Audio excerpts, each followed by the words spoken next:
समझे? अच्छी marketing strategy है सर किताब बेचने की।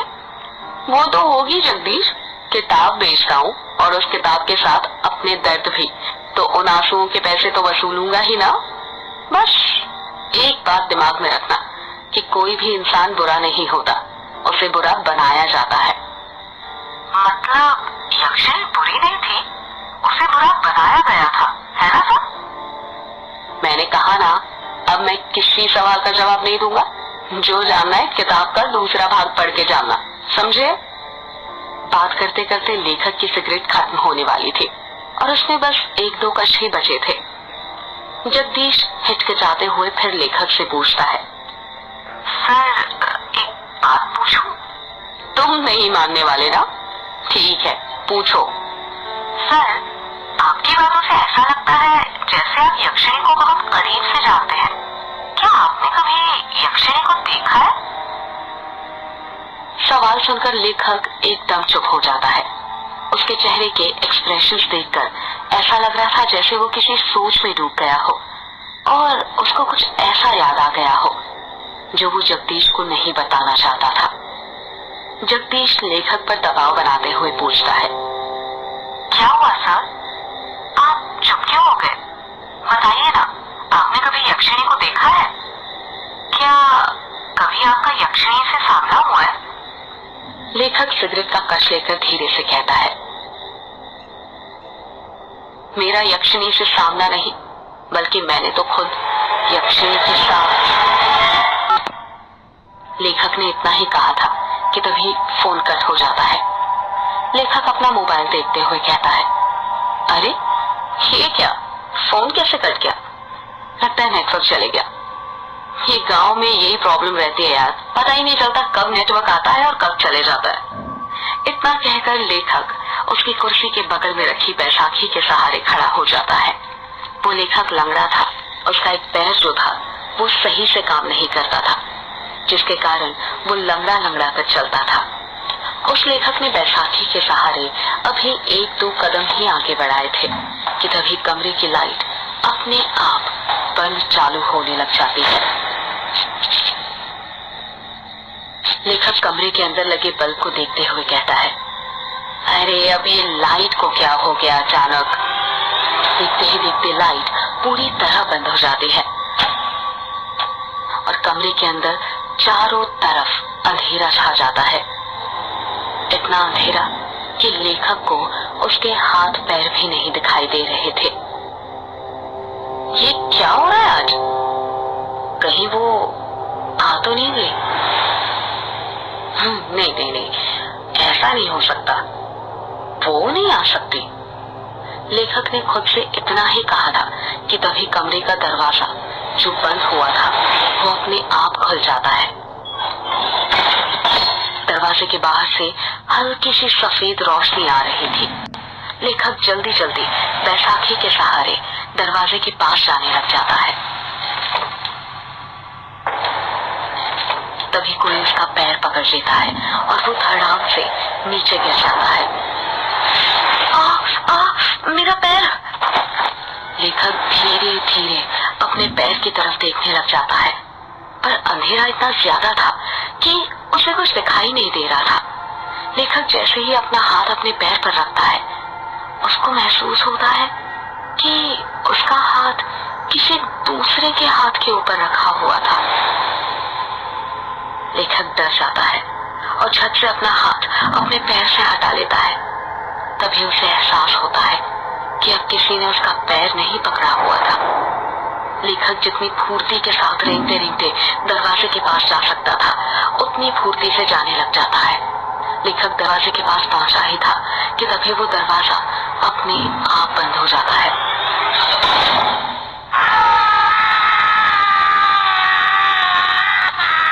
थोड़ी ही देर बाद दरवाजे के बाहर लेखक की दर्द से कराहने की आवाज सुनाई देने लग जाती है। कौन हो तुम? मैं यक्षिणी, तेरी मौत। कुछ देर तक लेखक और यक्षिणी की बातें चलती है, पर उन दोनों की बातों की आवाज दरवाजे के बाहर नहीं आ रही थी। कुछ देर बाद लेखक की एक जोर से चीख सुनाई देती है।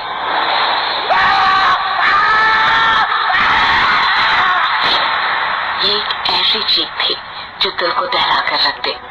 अगले ही पल दरवाजे के नीचे से लेखक का खून बहकर दरवाजे के बाहर आने लग जाता है।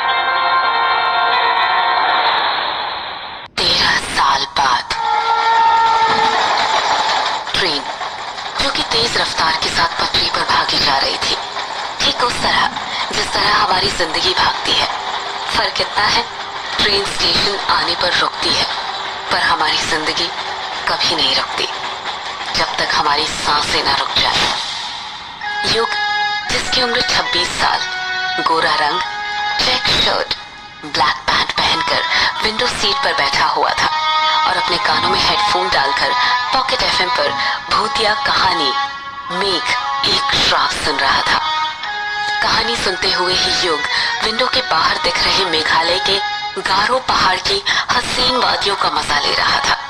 वही गारो पहाड़ जिसका नामकरण तिब्बती तथा बर्मी जनजाति गारो पर हुआ था। गारो पहाड़ नीच चट्टान का बना हुआ था। पहाड़ों को चारों तरफ से सफेद बादलों ने घेर लिया था, जिन्हें देखकर ऐसा लग रहा था कि पहाड़ों ने बादलों की सफेद चादर ओढ़कर रखी हुई हो। उन्हीं बादलों को देखते हुए युग की आंख लग जाती है। अभी थोड़ी देर पहले युग की आंख लगी ही थी कि तभी उसे एक एहसास होता है कि कोई उसका हाथ छू रहा था। कोई बार बार युग का हाथ पकड़कर हिला रहा था। युग बौखलाहट के साथ उठ जाता है और जब अपनी आंखें खोलता है तो देखता है कि उसके चेहरे के जस्ट सामने एक बुढ़े का चेहरा था जो बड़ी बड़ी आंखें करके उसे घूर रहा था। उस बूढ़े ने सफेद मटमैली सी धोती पहनी हुई थी। उसके हाथ पैर कपकपा रहे थे। युग सोचने लग जाता है कि पहले तो ये बूढ़ा मेरे सामने नहीं बैठा था, ये पूरी सीटें खाली थी, अचानक कहां से आ गया। अगले ही पल युग खुद ही के इस सवाल का जवाब ढूंढ लेता है और मन ही मन सोचता है, लगता है जब मेरी आंख लग गई थी तभी आकर बैठ गया था। युग गुस्सा करते हुए कहता है, ये क्या हरकत है बाबा? वो बूढ़ा खांसते हुए कहता है, माफ करना बेटुआ, पर क्या करूं, तुमसे कुछ काम था इसलिए तुम्हें उठाना पड़ा। युग हैरानी के साथ कहता है, क्या कहा? काम था? आपको मुझसे क्या काम था? वो बेटा, मुझे जानना था कि वक्त क्या हुआ है। ये बात सुनकर युग का दिमाग घूमने लग जाता है और वो गुस्से के साथ अपनी घड़ी में देखते हुए कहता है, 11 बजने वाले हैं। अच्छा, मतलब 1 घंटे बाद मेरा स्टेशन आ जाएगा। युग कुछ जवाब नहीं देता और उस बूढ़े को घूरने लग जाता है। वैसे बेटुआ, तुम कहाँ पर जा रहे हो? युग उस बूढ़े के सवाल का जवाब देते हुए कहता है, वो मेहंदी पथार जा रहा हूँ। मतलब तुम भी मेहंदी पथार जा रहे हो? युग उस बूढ़े के सामने उंगली करते हुए कहता है, मतलब आप भी? हाँ बेटुआ, चलो अब सफर आसान हो जाएगा। जब कोई बात करने वाला मिल जाता है ना तो सफर जल्दी कट जाता है। तुम मेहंदी पथार में कहाँ पर जा रहे हो? मेहंदी पथार से 5 किलोमीटर दूर है बंगला मुड़ा गांव, वहीं पर जा रहा हूँ। बंगला मुड़ा में तुम्हारे रिश्तेदार रहते हैं क्या? नहीं, बंगला मुड़ा गांव में तो नहीं, पर रोंका मुझा गांव में रहते हैं। अरे ये क्या बात हुई बेटा, जब तुम्हारे रिश्तेदार रोंका मुझा गांव में रहते हैं तो फिर तुम बंगला मुड़ा गांव क्यों जा रहे हो? इस सवाल को सुनकर युग खामोश हो जाता है। ऐसा लग रहा था जैसे उस बूढ़े ने युग की दुखती नब्ज पर हाथ रख दिया था, कुछ ऐसा पूछ लिया हो जिसका जवाब वो शायद अपने आप को भी नहीं देना चाहता था। बूढ़ा अपनी बात को आगे जारी रखते हुए कहता है, चलो नहीं बताना है तो मत बताओ। बंगला मुड़ा में कहाँ पर रुकने वाले हो बेटा? बंगला मुड़ा गांव के बाहर जो ग्रेवयार्ड कोठी पड़ती है ना, उसी में रुकने वाला हूँ। वो बूढ़ा हैरानी के साथ कहता है, अंग्रेजों के जमाने की कोठी जिसे कब्रिस्तान पर बनाया गया था। हाँ, वही ग्रेवयार्ड कोठी, पर वो तो पिछले 13 साल से बंद है ना।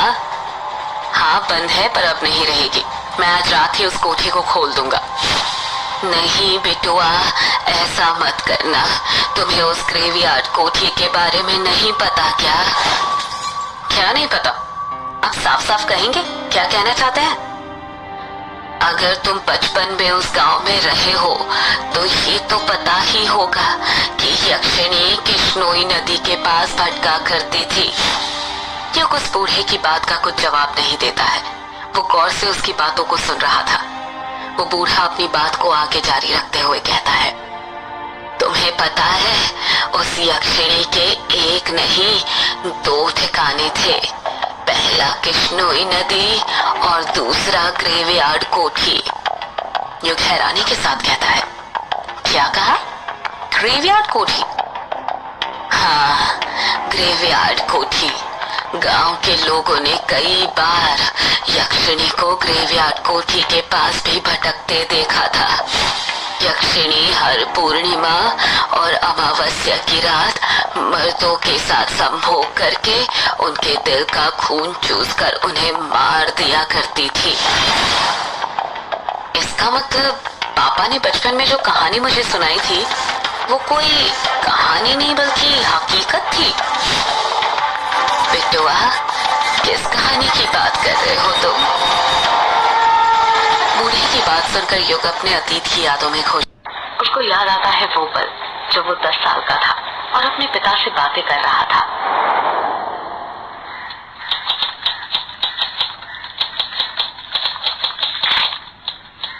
पापा पापा, क्या कर रहे हो आप? युग ने प्यार से पूछा। कुछ नहीं बेटा, कहानी लिख रहा हूँ। युग के पिता ने टाइपराइटर पर कहानी टाइप करते हुए कहा। क्या कहा पापा? कहानी? कौन सी कहानी लिख रहे हैं आप? यक्षिणी की कहानी बेटा। पापा, मुझे भी यक्षिणी की कहानी सुनाइए ना। नहीं बेटा, तुम अभी बहुत छोटे हो, तुम डर जाओगे। जब बड़े हो जाओगे तब सुनना, ठीक है? युग उदास हो जाता है और मुंह बनाते हुए कहता है, प्लीज पापा सुनाइए ना, मैं नहीं डरूंगा, प्रॉमिस। और आप ही कहते हैं ना कि अब तो मैं बड़ा हो गया हूँ और बच्चे डरते नहीं हैं बल्कि डराते हैं। तो प्लीज पापा मुझे यक्षिणी की कहानी सुनाइए ना। युग जिद करने लग जाता है और युग की जिद के आगे उसके पापा हार मान जाते हैं और उसे यक्षिणी की कहानी सुनाने लग जाते हैं। कहते हैं ये जो अपनी कृष्णोई नदी है ना, बहुत सालों से वहां पर यक्षिणी डायन रहा करती थी। युग हैरानी के साथ कहता है, ये बंगला मुड़ा और रोंकामुचा गांव के बीच में जो नदी पड़ती है वहीं पर पापा? हाँ बेटा, वहीं पर। ये जो यक्षिणी होती है ना, ये जंगलों में या पानी वाली जगहों के पास पाई जाती है। हर पूर्णिमा और अमावस्या के दिन आने जाने वाले मुसाफिरों को जो रात में नदी पार किया करते थे, उन्हें ये लुभाती थी और अपने रूप जाल में फंसाकर अपना शिकार बनाया करती थी। कहते हैं यक्षिणी को कमल और चमेली के फूल बहुत पसंद होते हैं। वो हमेशा उसे अपने पास रखा करती थी। जिन पुरुषों को यक्षिणी अपना शिकार बनाती थी, उन्हें वो सबसे पहले कुछ खाने को दिया करती थी। खाने का? पर क्यों पापा? वो इसलिए बेटा क्योंकि वो उस खाने में ऐसा मंत्र फूंकती थी कि जो भी पुरुष उसे खाता था वो उसके वश में हो जाता था। ऐसे ही एक बार यक्षिणी ने एक पुरुष को अपना शिकार बना लिया और उसे अपने वश में करने के बाद उसके साथ संभोग करने लग। युग बीच में ही बोल पड़ता है, ये संभोग क्या होता है पापा? युग का सवाल सुनकर युग के पिता चुप हो जाते हैं और वो बात को घुमाते हुए कहते हैं, ये आपके मतलब की चीज नहीं है बेटा। आप अभी छोटे हो ना, जब आप बड़े हो जाओगे तब हम इसका मतलब आपको बताएंगे। अभी आप कहानी पर ध्यान दो। ठीक है पापा, फिर आगे क्या हुआ? संभोग करने के बाद यक्षिणी अपने असली रूप में आ जाती थी। यक्षिणी का असली रूप बेहद डरावना होता है, इतना डरावना कि जिसे देखकर किसी अपने असली रूप में आने के बाद यक्षिणी अपने शिकार के दिल का खून चूस लेती थी।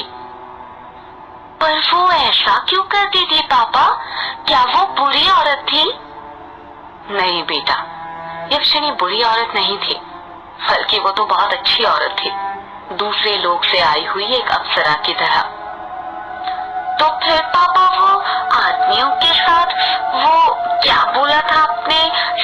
हाँ, याद आया, संभोग करके क्यों मार देती थी? युग के पिता कुछ याद करते हुए कहते हैं, अभिशाप के कारण बेटा। कैसा अभिशाप पापा? बेटा, वो अभिशाप ये था कि युग के पिता ने इतना कहा ही था कि बाहर के कमरे से युग की माँ की आवाज सुनाई देती है, युग बेटा, ओ युग बेटा, चलो आओ, खाना खा लो, खाना बन गया है। युग अपनी माँ को मना करते हुए कहता है, नहीं माँ, मुझे अभी खाना नहीं खाना है, मैं पापा से कहानी सुन रहा हूँ। क्या कहा? कहानी सुन रहे हो? तुम्हारे पापा को कहानी लिखने और सुनाने के सिवा और कुछ आता भी है? जब देखो दिन भर कहानी लिखते रहते हैं, खुद तो बिगड़े हुए हैं ही, तुम्हें भी बिगाड़ने पर तुले हुए हैं। चलो जल्दी आओ खाना खाने, मैंने खाने की थाली बना ली है तुम्हारे लिए। नहीं माँ, मैं नहीं आ रहा, कहानी खत्म होने के बाद ही आऊंगा। क्या कहा? नहीं आ रहे? लगता है मुझे ही आना पड़ेगा, रुको अभी बेलन लेकर आती हूँ, तभी तुम मानोगे। पायल की बजने की आवाज सुनाई देने लग जाती है। ऐसा लग रहा था जैसे युग की माँ युग के कमरे की तरफ आ रही हो। कुछ ही देर में युग की माँ हाथों में बेलन लेकर उस कमरे में आ जाती है। युग को उसकी माँ का चेहरा दिखाई नहीं दे रहा था, क्योंकि उसकी बचपन की यादों में उसकी माँ का चेहरा मिट चुका था। उसे नहीं पता था कि उसकी माँ कैसी दिखती थी। उसको उसकी माँ की बातें तो सारी याद थी, पर उनका चेहरा नहीं। युग की माँ उसका कान पकड़ते हुए कहती है, तो क्या कह रहे थे बेटा तुम? कि तुम्हें खाना नहीं खाना? जरा एक और बार बोलना। युग चीखते हुए कहता है, अरे माँ, कान छोड़िए, दर्द हो रहा है माँ, कान छोड़िए, कान तो छोड़िए, अब माँ दर्द हो रहा है माँ। मामा कहते हुए ही युग अपने अतीत की यादों में से बाहर आ जाता है। जब युग अपनी आंखें खोलता है तो देखता है कि उस बूढ़े ने उसका हाथ पकड़ा हुआ था और उसे हिला हिला कर पूछ रहा था, अरे ओ बिटुआ, कहाँ खो गए? ठीक तो हो तुम? और ये मामा क्यों बोल रहे हो? अरे बिटुआ। युग बूढ़े की बात का जवाब देते हुए कहता है, कुछ नहीं बाबा, ठीक हूँ मैं तो डर